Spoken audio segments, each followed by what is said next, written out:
Hello, ഗ്രാൻഡഡിക്ക് YouTube ചാനലിലേക്ക് എല്ലാവർക്കും സ്വാഗതം. നമ്മൾ ഇന്നിവിടെ ചെയ്യാൻ പോകുന്നത് ഒരു അവലോസ് പൊടിയാണ് കേട്ടോ. അവലോസ് പൊടി നമുക്കറിയാം ഉണ്ടാക്കണ ഭയങ്കര ഒത്തിരി പരിപാടിയൊക്കെ ഉള്ളൊരു പൊടിയാണ്. അപ്പോൾ ഇത് നമ്മൾ പെട്ടെന്ന് വീട്ടിലൊക്കെ വെച്ച് പെട്ടെന്ന് ഉണ്ടാക്കിയെടുക്കാൻ പറ്റുന്ന ഒരു അവലോസ് പൊടിയാണ് ഞാനിവിടെ കാണിക്കുന്നത്. അപ്പോൾ അതിന് ഒരുപാട് സാധനങ്ങളൊന്നും നമുക്ക് വേണ്ട. അപ്പോൾ ആദ്യം തന്നെ ഞാനിവിടെ എടുത്തിരിക്കുന്നത് നമ്മുടെ അരിയാണ്. ഇത് റേഷൻ കടയിൽ നിന്നൊക്കെ വാങ്ങുന്ന നമ്മുടെ അരി ഞാൻ നന്നായിട്ട് കഴുകി, ചാക്കരിയാണ് കേട്ടോ ഇത് നല്ലോണം കഴുകിയിട്ട് ഞാൻ വെയിലത്ത് വെച്ചൊന്ന് ഉണക്കിയെടുത്താണ്. അപ്പോൾ അത് വെള്ളത്തിൻ്റെ മയങ്ങളൊന്നും ഇതിലില്ല. കഴുകി നല്ല റെഡിയാക്കി ഇവിടെ കൊണ്ട് വെച്ചിട്ടുണ്ട്. അതുപോലെ തന്നെ ഒരു ചെറിയ തേങ്ങ ഞാനിവിടെ നന്നായിട്ട് ചിരണ്ടി എടുത്തുകൊണ്ടും വെച്ചിട്ടുണ്ട്. അതുപോലെ നമുക്കിതിന് വേണ്ട കുറച്ച് പഞ്ചസാരയാണ്. അതുപോലെ തന്നെ നമ്മുടെ ഏലക്കായും ജീരകവും പൊടിച്ചുകൊണ്ട് വെച്ചിട്ടുണ്ട്. പൊടിക്കാന്ന് പറഞ്ഞാൽ ഒത്തിരി പൊടിയാക്കിയിട്ടില്ല കേട്ടോ. നമ്മൾ ഇത് തരിയൊക്കെ ആയിട്ട് കിടപ്പുണ്ട്. അതുപോലെ വേണം ഇതിന് വേണ്ടത്. അതുപോലെ തന്നെ ശകലം നെയ്യും വേണം. അപ്പോൾ ആദ്യം നിന്ന് നമുക്ക് സ്റ്റവിലൊന്ന് തീ കത്തിച്ചിട്ട് വേണം ബാക്കി കാര്യങ്ങൾ ചെയ്യാൻ. അപ്പോൾ അത് ചെയ്യാനായിട്ട് നമുക്ക് സ്റ്റവിലൊന്ന് തീ കത്തിക്കും. നമ്മൾ അരി വറുത്ത് കോരുവാണ് കേട്ടോ. അപ്പോൾ അതിനുവേണ്ടിയിട്ട് ചീനിച്ചിട്ട് ഞാൻ അടുപ്പത്ത് വെച്ചിട്ടുണ്ട്. ചൂടായി വന്നിട്ടുണ്ട്. അതിലേക്ക് നമ്മൾ എടുത്ത് വെച്ചിരിക്കുന്ന അരി അങ്ങ് ഇട്ട് കൊടുക്കാം. എന്നിട്ട് ലേശം തീ ഒന്ന് കൂട്ടി കൊടുത്തിട്ട് നമുക്ക് നന്നായിട്ടൊന്ന് വറുത്തെടുക്കാം.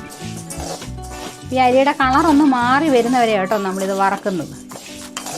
ഇത് നന്നായിട്ടൊന്ന് വറുത്തെടുത്തിട്ട് നമുക്ക് ബാക്കി കാര്യങ്ങൾ ചെയ്യാം. നമ്മുടെ അരി ഇതാ നല്ല റെഡിയായി വന്നിട്ടുണ്ട്. ഇത് കണ്ടോ, ഇത് കളറൊക്കെ ഒന്ന് മാറി അരിയൊക്കെ ഇടയ്ക്കിടയ്ക്കൊന്ന് പൊട്ടുന്നൊക്കെ കേൾക്കുന്നില്ലേ? അതാണ് നമ്മുടെ ഒരു പാകമാകുന്നതെന്ന് പറഞ്ഞാൽ അങ്ങനെയാണ്.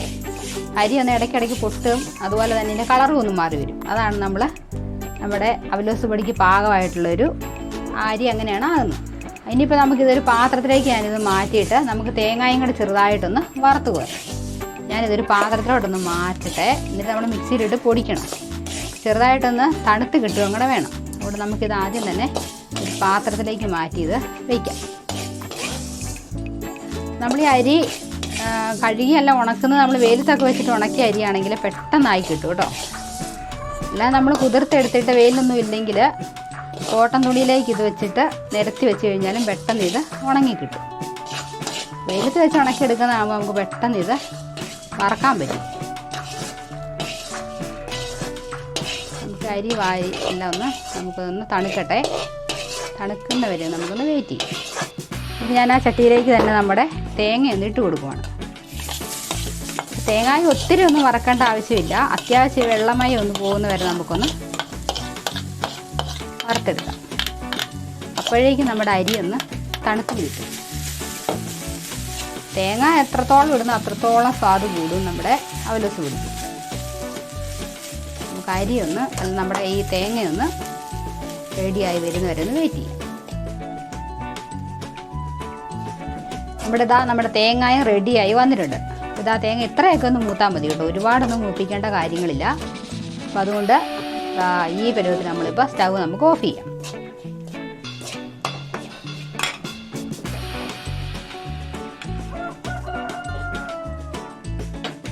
ഇതാ നമ്മുടെ ഒരു മിക്സിയുടെ ജാർ എടുത്ത് ഞാനിവിടെ വെച്ചിട്ടുണ്ട്. അപ്പോൾ അത് നല്ലോണം വെള്ളമൊക്കെ ഉണ്ടെങ്കിൽ എല്ലാം തുടച്ച് കളഞ്ഞിട്ട് വേണം കേട്ടോ നമ്മുടെ അരി എടുത്ത് അതിലേക്ക് ഇടാനായിട്ട്. നമുക്ക് അരി ഇട്ട് നന്നായിട്ട് നമുക്കൊന്ന് പൊടിച്ചെടുക്കാം. പൊടിച്ചെടുത്തതിന് ശേഷമാണ് നമ്മുടെ തേങ്ങ ചേർക്കുന്നത്. ഇത് നന്നായിട്ട് ഞാനിതൊന്ന് പൊടിച്ചു കൊണ്ടുവരാം. നന്നായിട്ട് പൊടിച്ചിവിടെ എടുത്ത് കൊണ്ടുവന്നിട്ടുണ്ട്. ഇതുണ്ട്, ഈ പരുവത്തിലാണ് ഞാൻ എടുത്തിരിക്കുന്നത്. അപ്പോൾ ഇനി നമ്മൾ ചെയ്യുന്നത് ഇതിലേക്ക് നമുക്ക് പഞ്ചസാര ഇട്ട് കൊടുക്കാം. അപ്പോൾ ഈ അരി അരയ്ക്കുമ്പം പൊടിക്കുമ്പോൾ എന്താ ചെയ്യേണ്ടതെന്ന് അറിയുമോ? എന്നാൽ ചെറു ചൂടോടുകൂടി വേണം ഇത് പൊടിച്ചെടുക്കാനായിട്ട്. പെട്ടെന്ന് പൊടിഞ്ഞ് കിട്ടും. ഞാനിവിടെ ഒത്തിരി പഞ്ചസാര ചേർക്കുന്നില്ല. അതിലൊക്കെ നമ്മുടെ ഇഷ്ടത്തിനനുസരിച്ച് നമുക്ക് ചേർക്കാം കേട്ടോ. ഞാൻ ഇനിയിപ്പോൾ 1.5 ടേബിൾ സ്പൂൺ ഇതിൽ ചേർത്തിട്ടുള്ളൂ. അതുപോലെ തന്നെ ഞാൻ ചേർക്കാൻ പോകുന്നത് നമ്മുടെ തേങ്ങയാണ്. തേങ്ങ നമുക്കിതിലേക്ക് ഇട്ട് കൊടുക്കാം.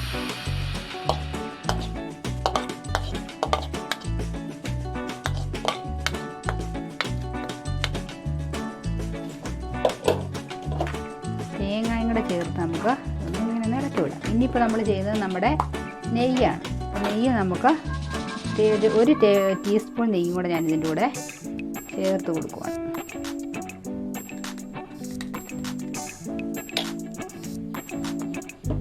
ഇനി നമ്മുടെ ഏലക്കായും ജീരകവും കൂടെ പൊടിച്ചും കൂടെ നമുക്ക് ഇതിൻ്റെ കൂടെ ചേർത്ത് കൊടുക്കാം.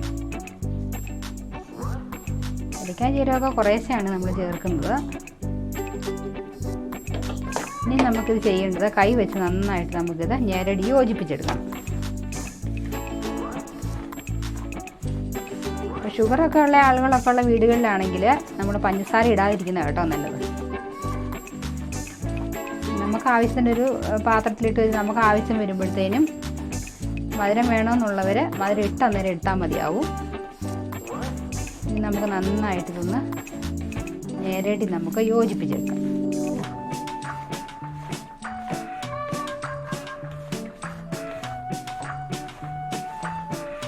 ഇത് എത്ര ദിവസം വേണമെങ്കിലും നമുക്കിത് നല്ലൊരു കുപ്പിയിലിട്ട് നല്ലപോലെ അടച്ച് വെച്ചാൽ മതി, കാറ്റ് കയറാതെ. അപ്പോൾ എത്ര ദിവസം വേണമെങ്കിലും ഇത് ഇരുന്നോളും.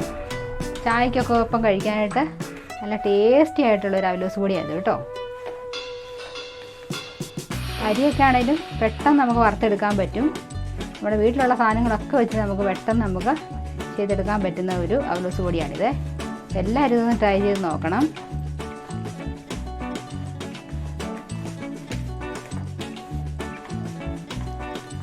നന്നായിട്ട് നമുക്ക് നേരടി യോജിപ്പിച്ചെടുത്ത് ഞാനിത്. ഇനിയിപ്പോൾ ഇത് മതിയാവും. ഇനിയിപ്പോൾ നമ്മൾ ഇങ്ങനെയാണിത് കഴിക്കുന്നത്. അപ്പോൾ എല്ലാവരും ഇത് ചെയ്ത് നോക്കൂ കേട്ടോ. അപ്പോൾ നമ്മുടെ വീട്ടിലുള്ള സാധനങ്ങളൊക്കെ വെച്ച് ചെയ്യാൻ പറ്റുന്ന ഒരു അവലോസ് പൊടിയാണിത്. അപ്പോൾ പുതിയ വീഡിയോയുമായിട്ട് വീണ്ടും നമുക്ക് കാണുന്നവരെ എല്ലാവർക്കും ബൈ.